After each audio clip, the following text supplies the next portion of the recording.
All right, ladies and gentlemen, welcome to another episode of the Jim K. Ford Sens Nation podcast. We are coming at you on the day of the NHL trade deadline. For a lot of teams, there's a lot going on, a lot of hype and excitement.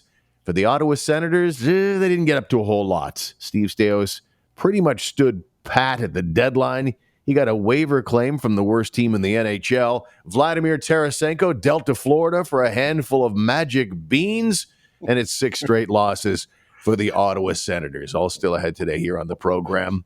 One of these days, we're going to have just nothing but good news and excitement, but today is not that day. It is Steve Warren along with the coach. Yeah, well, that's what's happening. I mean, if you got a positive spin for me, I'm all ears. So again, it's Steve Warren along with the coach Greg Kennedy. How are you? I'm good, Steve. I have a positive spin. The Senators did not make a dumb trade and give up a player that we can look back on someday and say, "Oh my God, they gave up that guy for that." How's that? Right. They didn't make a bad trade today. Yeah, I think that's this is an organization with new management, new ownership that's trying to be best in class, gather the information the right way, not do anything rash, not doing things because it might make them popular in the short term, I think are all things that you could accuse previous management about. And I certainly don't go at Steve Staios as we sort of launch into things here about the Tarasenko deal. A lot of people, a lot of Sens fans were not very happy with the Tarasenko deal because they only end up getting a third and a fourth, at best 2/3 if the Panthers win the cup. Even though everybody understands, this guy only wanted to go to one team, the Florida Panthers. That's a pretty small market to have to deal with. So Staios' hands were kind of tied, but there were even people that were saying, well, I'd rather you've got nothing then. That's just silly. You got to get something. Now, whether the draft choice turns into anything or not, I don't know. But maybe the fourth rounder turns into a package deal with something else someday. But yeah, the whole no trade clause, let's face it, it's the end of trading. This no trade clause has really killed a lot of trading in the National Hockey League. It's part of the reason. There are many, but it's just one other reason that we don't seem to see a lot of good old-fashioned hockey trades anymore. The no trade clause, we saw it with Matthew Tkachuk, who basically told Calgary, here's the 3 teams I'm willing to go to. And I think it was St. Louis, Boston, and Florida, and boom, it ends up being Florida. And in Tarasenko's case, he skates there in the summer. He lives there in the summer. And it was Aaron Ekblad was quoted as saying, hey, this is great. Vladdy told us he'd love to come play here someday. We skate in the summer together, and now here he is. This is great. You really hold your team over the barrel with the no trade clauses and no movement clauses. And if you want to be upset with anyone, maybe you should be upset with Pierre Dorion for giving Tarasenko the no move clause in the first place. That's probably the real place where the blame should be going. I don't think I don't think anybody saw that deal and thought this would be an issue because nobody thought they'd be the 28th best team in the NHL. Right? Nobody thought they'd even be in seller mode right now. It's like they're not going anywhere now, so you might as well trade this guy who's going to want to test UFA and try and get that one last home run deal at the age of 32. So, I heard that take as well from a lot of people. The reality was I criticized it not so much because there was a no trade clause, because I didn't think that would be even in play. I criticized it because that was clearly a player you had more than enough of. And I'd argue the same thing about Jacob Chychrun. You brought him in. They're both nice players. It really is a case of name chasing. They were players to be excited about. And I feel like Pierre Dorion, the same way people get excited about picking up a guy in their fantasy hockey, that guy can help my points. He's a big name and da-da.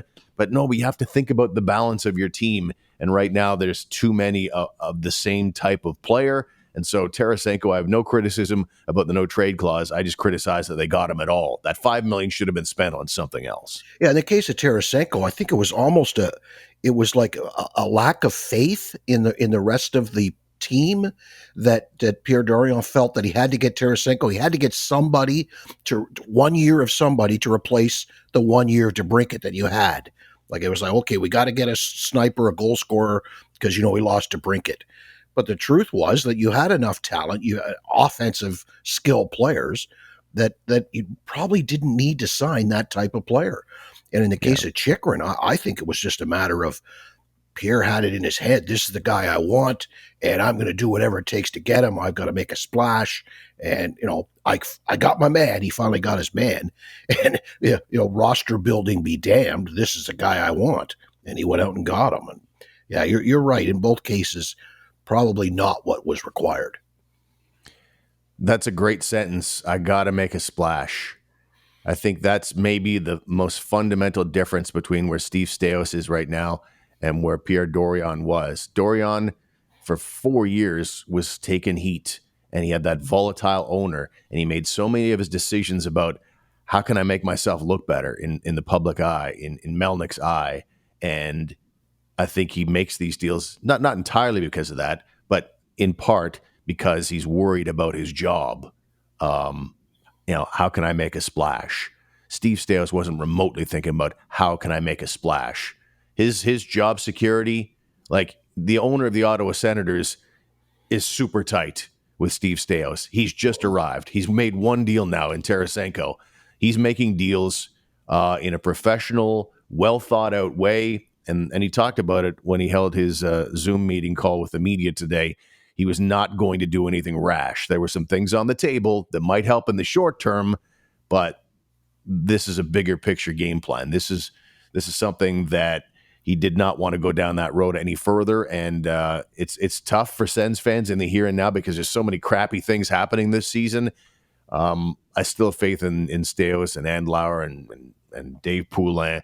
That's the one thing about this organization right now that fills me with optimism. Right now, there's not a lot, but that one thing that I feel like that moving forward, they're going to make the right steps and decisions, and I refuse to bury them or indict them because of what was done in the past. I think a lot of fans are making that mistake. Yeah, and they chose to approach this deadline not as everybody's saying, "Oh, are you a seller or are you a buyer?" In the case of the Ottawa Senators, they were a student. They approached this deadline as students. Let's see what the rest of the league thinks of our players. Let's see what kind of offers we get and what kind of esteem our players are held in. And it gives you the foundation for maybe some trades down the road.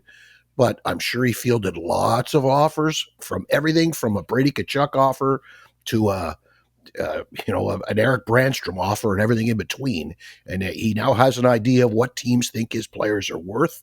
And he's got an idea now of what players that he's looking for might be worth. And when he got into some back and forth with some teams. So there's all that much more information now to use come the off season. Like there'll be trades made in the off season. We're damn sure of that. And come draft day and whenever, free agent season, whenever, there's going to be deals made, and they've got a lot more information on what people think of their players. Yeah, today was, a strikeout in terms of actually making that big deal that helps them now and on into the future, but it did plant some seeds, like you say. And Steve Staios talked about that a little bit at the news conference today. So let's play back the first few minutes of it. This is GM Steve Staios in conversation with the media. I think that we learned a lot about our team. We learned a lot about, where other teams are at as well as far as value and helps us with our plan moving forward. So it was engaging for sure. We were extremely active. And I think the process overall is going to help us in the long run. Okay, Steve, the next question is from Bruce Garriock at Sun Media. Hey, Steve, just wanted to ask, how much discussion did you have, and do you believe at any time you were close on any deals? And then I just had a follow-up. Yes, the answer is we had some very strong discussions on some transactions that we felt were probably pretty close. I think the uniqueness of it is, we're approaching this opportunity for the Ottawa Senators is not just looking at where we are in the standings in your traditional way of,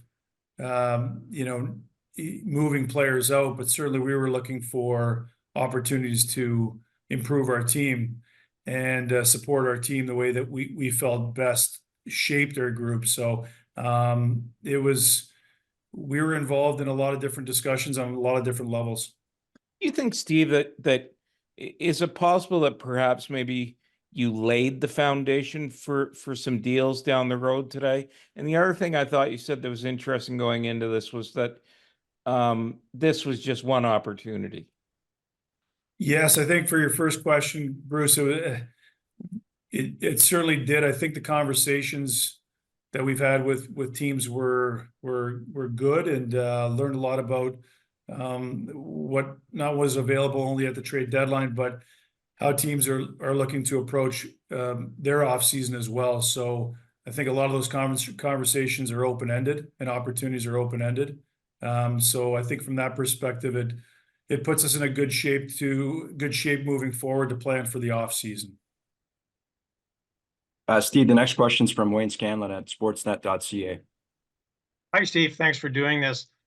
Curious about your comment that you learned a lot about your team. Is there a sense out there that maybe the value wasn't there for some of the players that you might have considered moving? Well, I think it's on both sides of it, Wayne. I think that we learned that maybe say the value or the fit wasn't there in some instances, and also that we have good players and that we have coveted players, which is I think what's been so intriguing about been here for a short period of time around this group, but we certainly have talented hockey players and good hockey players. So and we've shown it, and we've shown that we're a good team for stretches of time. It certainly is my responsibility to be able to identify that on where we can supplement this roster and help them along, but also that I think our players need to know that they are talented players and good players, and their responsibility is to come together as a team. I think we've shown it even as recently as our game last night against an older, more experienced LA Kings team, and undermanned how we can compete against the best teams in the league. And so I think that's what I mean by we learned a lot about our team. So there's GM Steve Staios in conversation with the media today, and I'll let you have first go at it. He talked about a little bit about what we were just talking about leading in there, about laying the foundation for trades, and any other takeaways for you?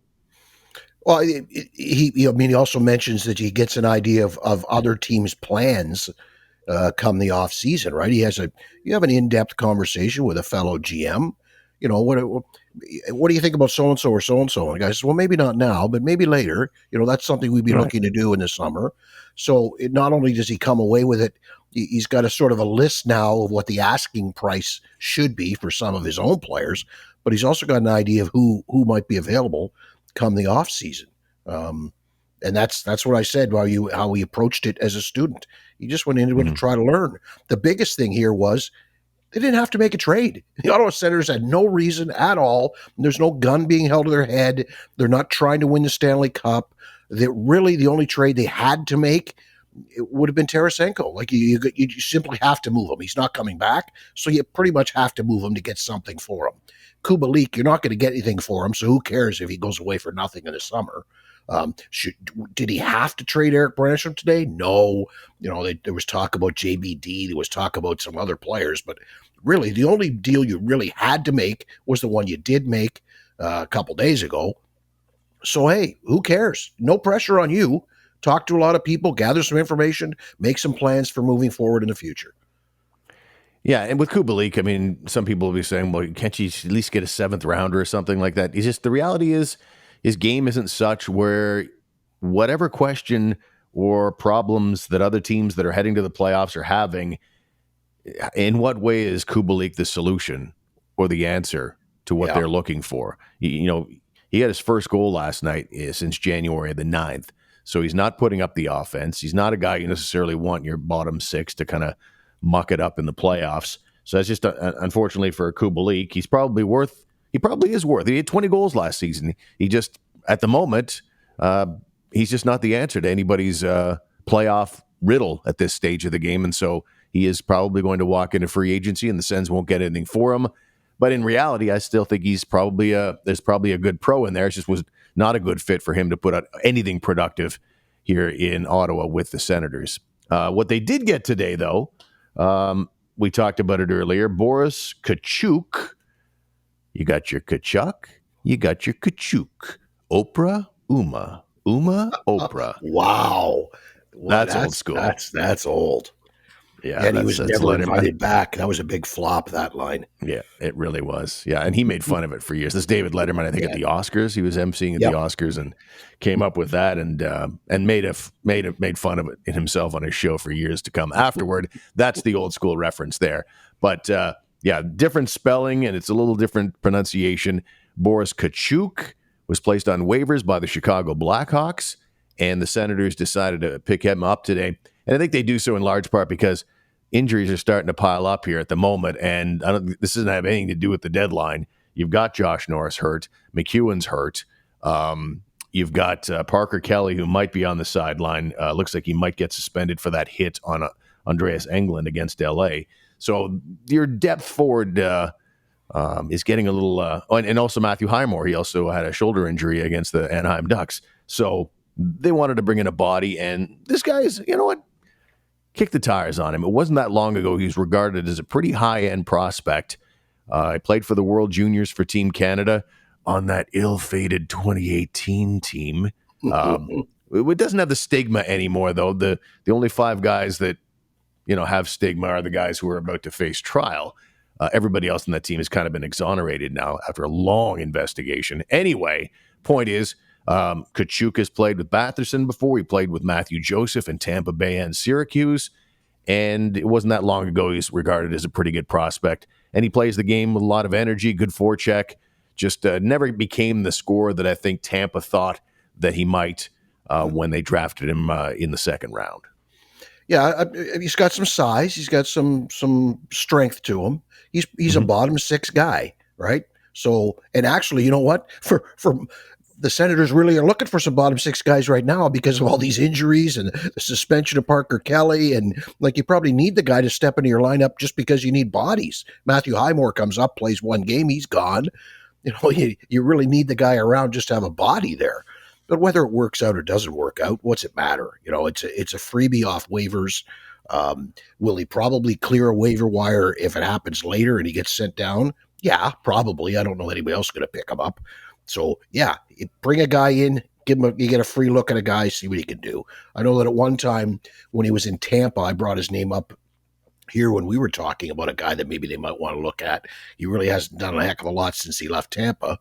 But who knows? Maybe he can find something or bring something to the bottom 6 of this team. And if he doesn't, it didn't cost you a thing. Correct me if I'm wrong, that if the Sens do want to send him down, he'd have to go back to Chicago. Since they claimed him off waivers from Chicago, Chicago would get first crack at him. Get first crack at him. If they want him. Yeah, right. Yeah, they're the worst place. They're last place anyway, so they would get first shot at him. So yeah, that's right. They get first shot no matter what. Yeah. Yeah, exactly. So yeah, another body, and he'll wear number 14. He is on his way to San Jose. He'll be in the lineup. Does he know the way? Yeah, there you go. That's fantastic. Dionne Warwick? You betcha, baby. All right. See, now that's an old 1980s, maybe 70s song. That's 60s, I think, Steve, late 60s. Do you know the way to San Jose? Dionne Warwick. Know the way to San. Okay, whether it's 60s, 70s, or 80s, it was a famous hit song for those of you who remember that. But I got to tip my cap to our old program director, Mark Mayhew, general manager. You remember when the Sens were in their first season and there was some discussion as to whether or not they should start throwing games in San Jose because they wanted to draft Alexander Daigle so badly. And there was actually big investigation about it. And they got in all kinds of hot water. I think Bruce Firestone ended up saying something off the cuff as a joke. And then the media heard it and it became a thing that maybe we throw the game in San Jose and, we fall in the standings and we end up getting to draft Alexander Daigle. And that really was the start of why we have a draft lottery now. That sort of moved us down in that direction.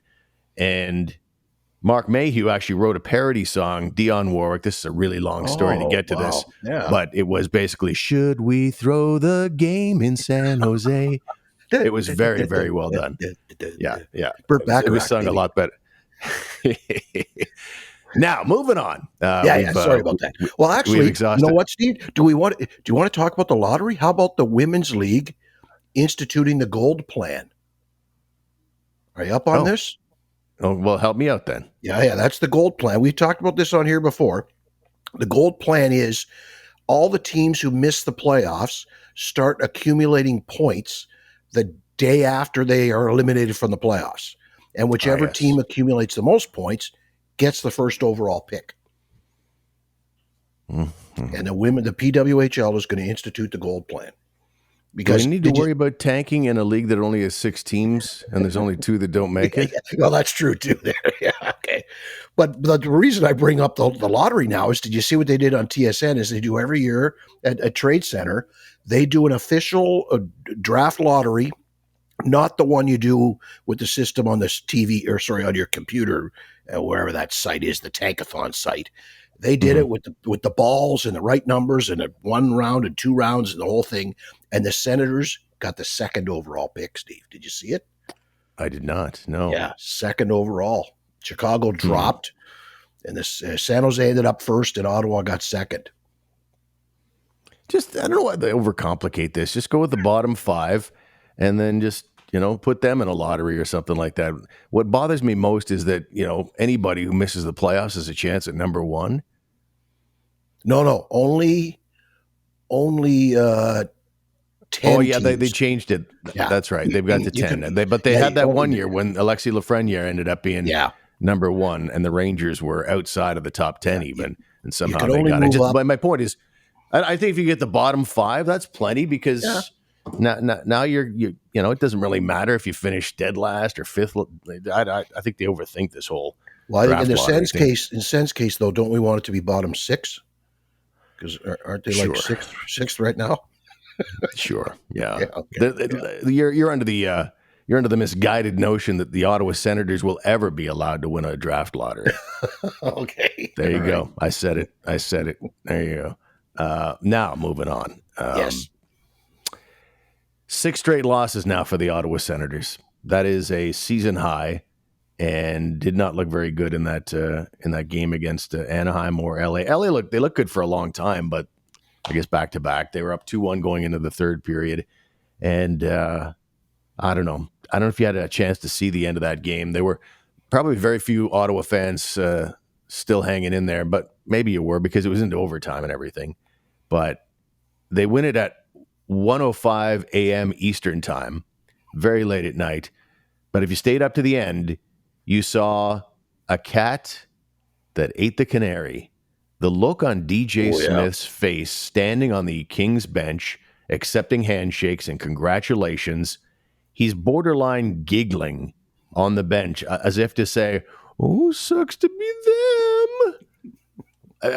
That depressed me in a unique fashion, to watch that guy standing on the Kings bench, basically making sport of what had just occurred on the ice. Yeah, they did cut to him right away too. He turned turned one way for handshake, another way for handshake, and you nailed it. The cat that ate the canary. He was downright giddy, excited, happy, thrilled. No doubt he had some money on the board. He would have thrown $500 on the table, in the trainer's table in the dressing room before the game, and said, "Yep, there you go, boys. Let's win it tonight." It's kind of is childish, the word, immature, the word. You can be happy about it, and I'm sure, trust me, I'm sure every coach who is in that sort of situation feels exactly the way he felt. But I don't know that he had to show it, right?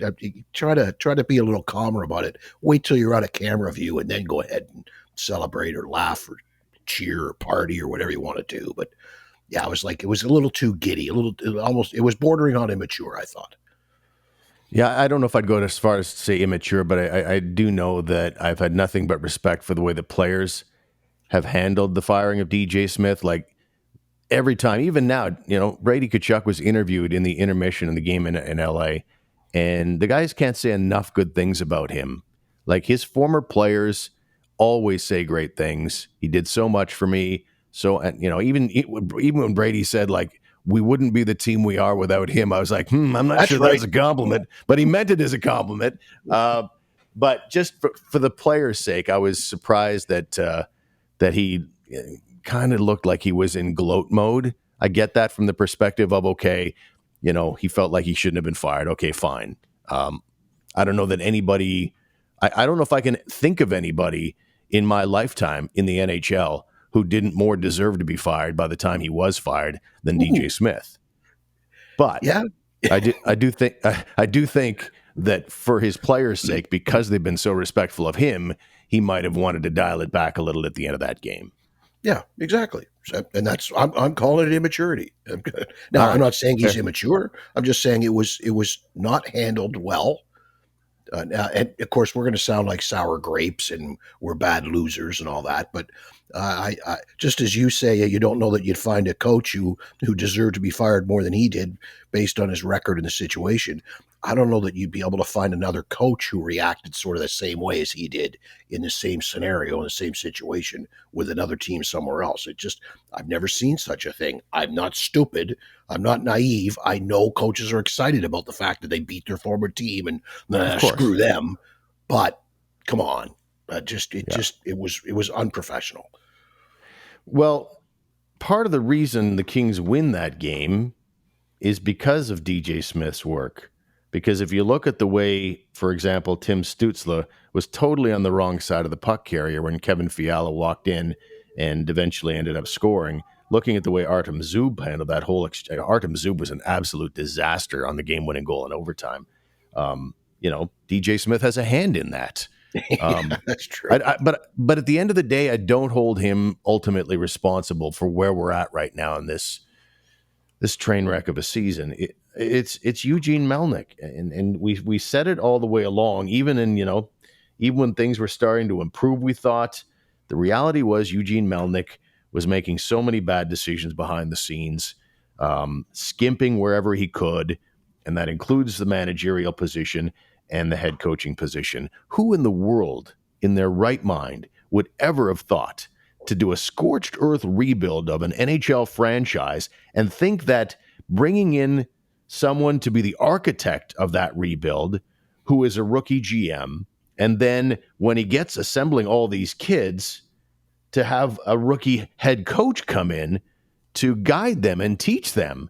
So as Tim Stützle is on the wrong side of the puck and Artem Zub is doing whatever he was doing on that play and countless other moments that make us pull our hair out about this team, there should have been a coach here along the way that was teaching these guys how to play. They all have amazing skill, but they haven't learned how to play yet. And that's, I guess, what Jacques Martin is trying to do. But, we thought initially 10 to 15 games before this stuff would be starting to set in. I'm starting to think it's going to take these guys a year or two to finally figure out how to play this game, because they enter the NHL and they're allowed to do whatever they want, because he had a rookie head coach who was like, well, you sure are skilled. Get back out there. I know you just coughed up a goal and everything, but you sure are fast and you sure can dangle. Anyway. It's ingrained bad habits. And we've Yes. talked about this. Just as Austin Matthews has the great release that he has because he's practiced it thousands of times, the Senators play the way they play individually. A lot of these players play the way they play because it's the way they've always played, and they got away with it. We've mentioned these words all along: accountability, some sort of discipline, some sort of consequences for bad decisions, for bad plays. I don't know if it was partially a coaching staff and a management team who didn't realize that that's something bad and needs to be corrected, or if it was just they chose not to bring down any consequences on anyone. But the way this team plays is ingrained, and it's going to take a long time. And we even one week we discussed the idea of, or I brought it up, I think, is it too late for some of these guys? Are some of these guys now so far along in their career and been playing the same way poorly and making the same mistakes? Is it too late for some of them? And that's a question you got to really dig into. And that's why Steve Staios has talked about this. You got to take your time. You got to evaluate. And he mentioned, we've had some games where we look really good, and when we do what we're supposed to do, we play well, we look good. So it's sort of like You've now put yourself in a poor position there, player, because you've proven that you can do it. You've shown us that you can do what you're supposed to do at the right time in the right place. So now we got to hold you accountable to do that every time. And that's where the Senators are having their problems, right? It's the consistency of performance. They get it. They know how to do it. They've proven they can do it. They just can't seem to do it consistently.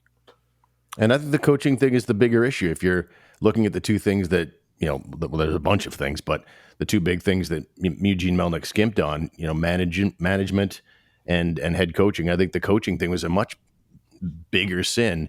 Melnyk would, as I'm sure the Pierre Dorion, would have liked to have had, the standard $2 to $5 million to spend on his head coach.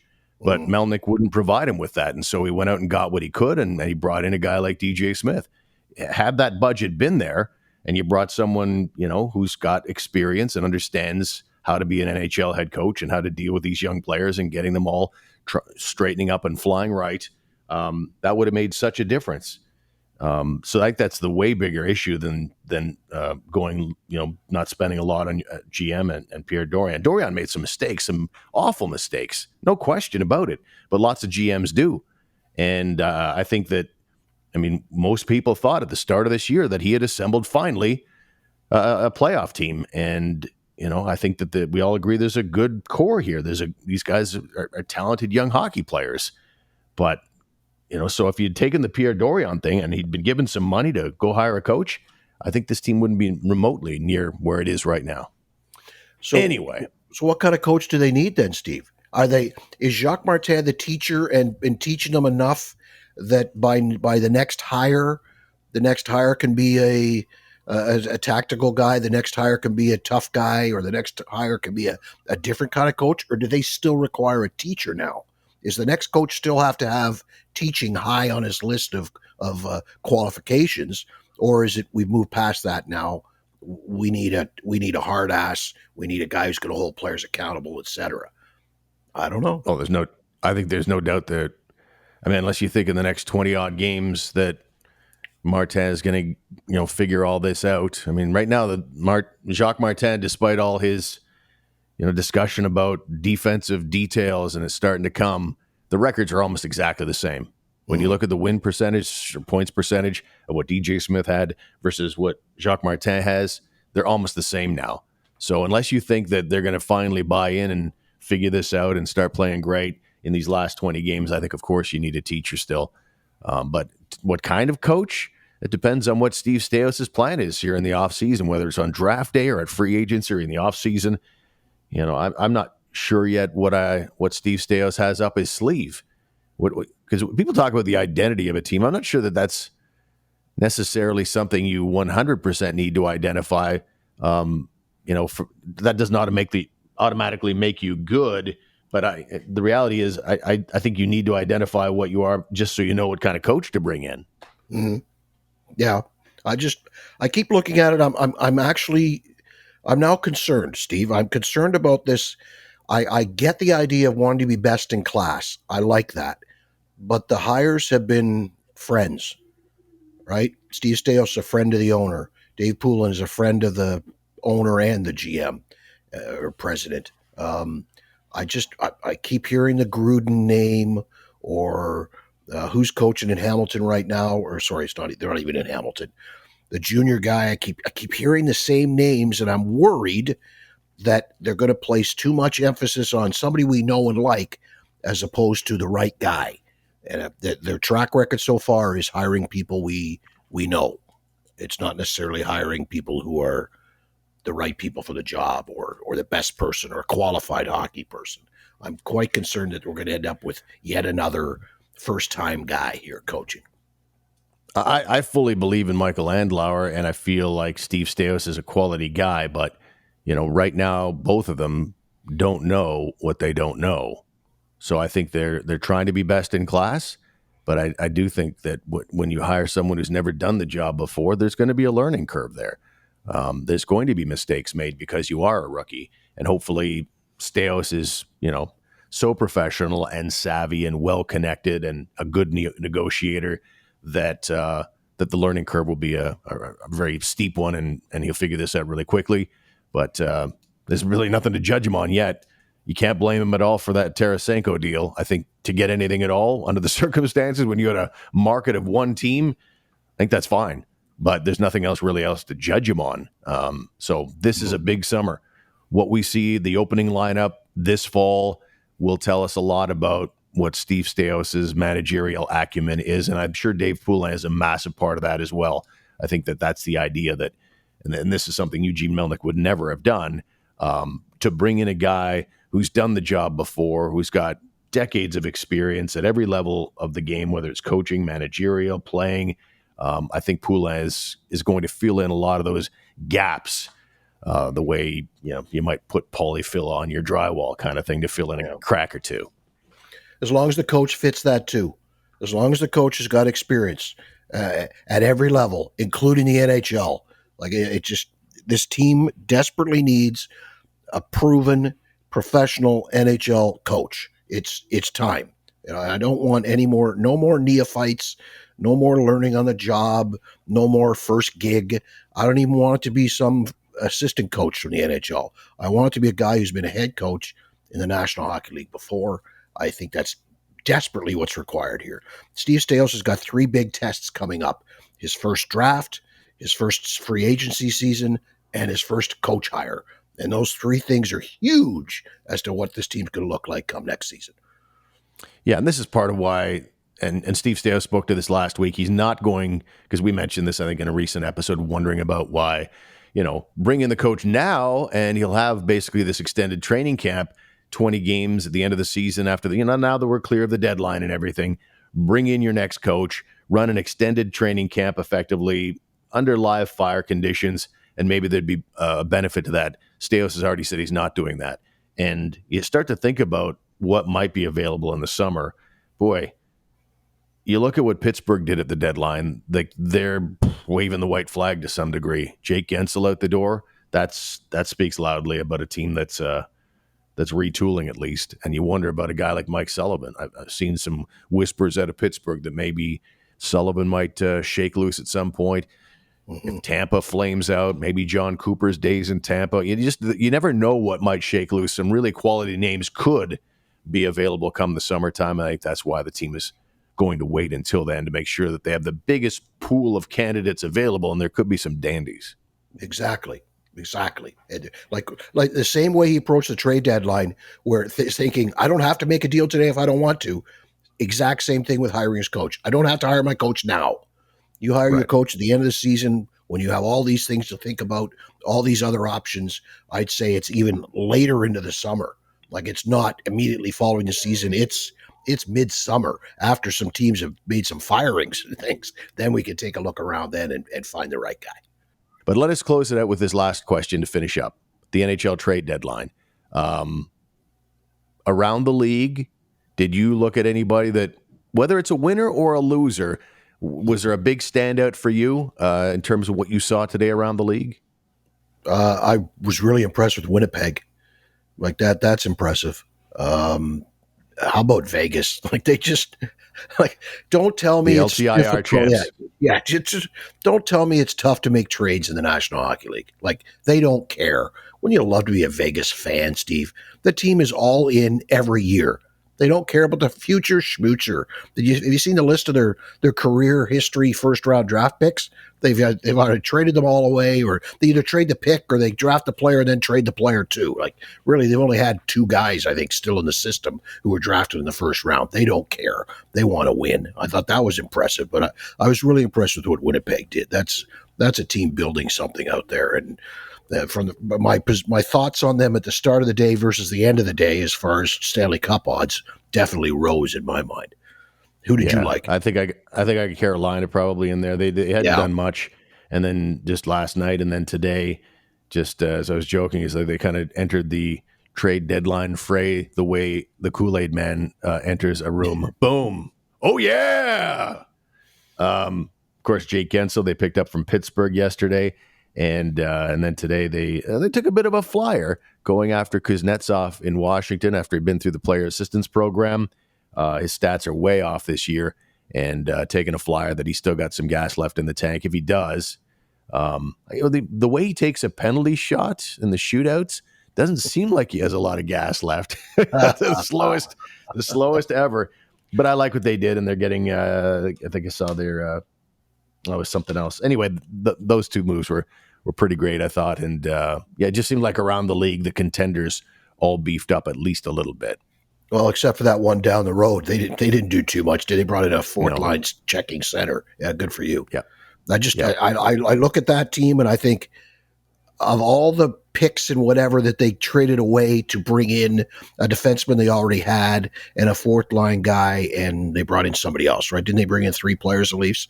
If you'd put all Edmondson. that back, Edmondson, right? So if you put together all the stuff you gave away to get those 3 players, would you have been happy to just give all that away for Jake Gensel, right? Or would you have been happy to just give all that away for, I don't know, Sean Monahan, whatever? You know, like it could have been done. It can be done. It just shows you it can be done.